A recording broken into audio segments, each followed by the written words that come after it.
नमस्कार दोस्तों, स्वागत है आपका एक बार फिर से आपके अपने YouTube channel grow with Mukesh में। आज के वीडियो की शुरुआत हम एक सवाल से करते हैं।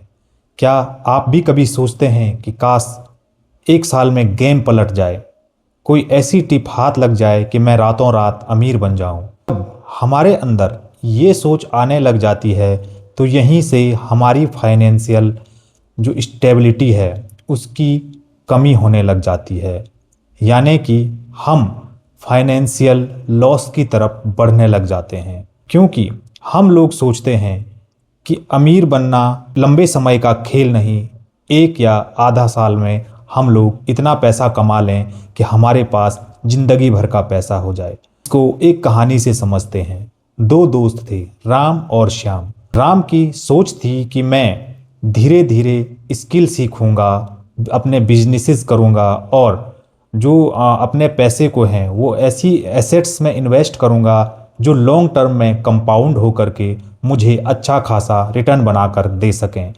इसी के विपरीत दूसरा दोस्त था श्याम, जिसकी सोच थी कि काश कि कोई ऐसी ट्रेडिंग टिप या कोई ट्रिक मेरे हाथ लग जाए जिससे कि मैं रातों रात अमीर बन जाऊं। तो हुआ क्या, 5 साल बाद राम थोड़ा स्टेबल हुआ, अमीर तो नहीं बना लेकिन स्टेबल हुआ। इसी के विपरीत श्याम दिखता तो अमीर था लेकिन वो हमेशा स्ट्रेस में रहता था। इसी के साथ जब समय बीतता रहा, 10 और 15 साल हो गए, तो राम एक फाइनेंशियल रूप से स्टेबल हो गया और अमीर लोगों की श्रेणी में आने लगा। इसी के विपरीत श्याम के पास केवल पछताने के अलावा कोई चारा नहीं बचा और वो केवल ये सोचता कि काश उस दिन मैंने ये कदम नहीं उठाया होता तो आज स्थिति कुछ और होती। ये सब हमारे साथ भी होता है। हम और आप ये सोचते हैं कि हम एक दिन में ही अमीर बन जाएं, जबकि जो अमीर व्यक्ति होता है या जो पैसे वाला होता है उसकी थिंकिंग क्या होती है कि ऐसी कौन सी एसेट्स हैं जहां मैं अपने पैसे को लंबे समय तक सुरक्षित रख सकूं और मुझे अच्छा खासा रिटर्न मिल सके।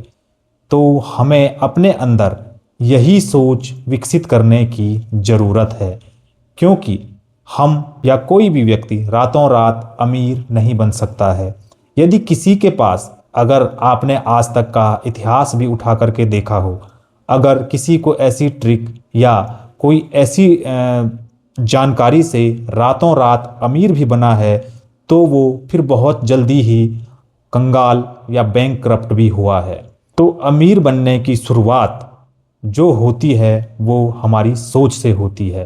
इसको एक और उदाहरण से समझते हैं। मान के चलिए कि आप कोई बीज बोते हैं, तो यदि आप उसको रोज खोद करके देखेंगे तो आप देखेंगे कि कुछ समय के बाद वो बीज मर जाएगा। यही हमारे पैसों के साथ भी होता है। यदि हम उसको रोज रोज उसको लेकर के स्ट्रेस में रहेंगे और यदि थोड़ा भी हमारा पोर्टफोलियो कहीं से डाउन हुआ और हम उसको निकालने की सोचेंगे तो जो हमें लॉन्ग टर्म में प्रॉफिट होगा तो हम उसको गेन नहीं कर पाएंगे। इसी के विपरीत यदि हम उस पौधे को अच्छी खाद, पानी और जो भी उसके लिए आवश्यक चीज़ें हैं वो करते हैं तो हम देखेंगे कि 10 से 15 सालों में वो हमें फल या अन्य चीज़ें देने लग जाएगा। तो यही सोच अपने पैसे के साथ भी रखना बहुत ज़रूरी है। मैं उम्मीद करता हूँ कि आपको मेरी बातें पसंद आई हों। इसी प्रकार के अन्य वीडियोस पाने के लिए या इसी प्रकार की अन्य जानकारी पाने के लिए कृपया वीडियो को लाइक करें और हमारे चैनल ग्रो विद मुकेश को सब्सक्राइब करना ना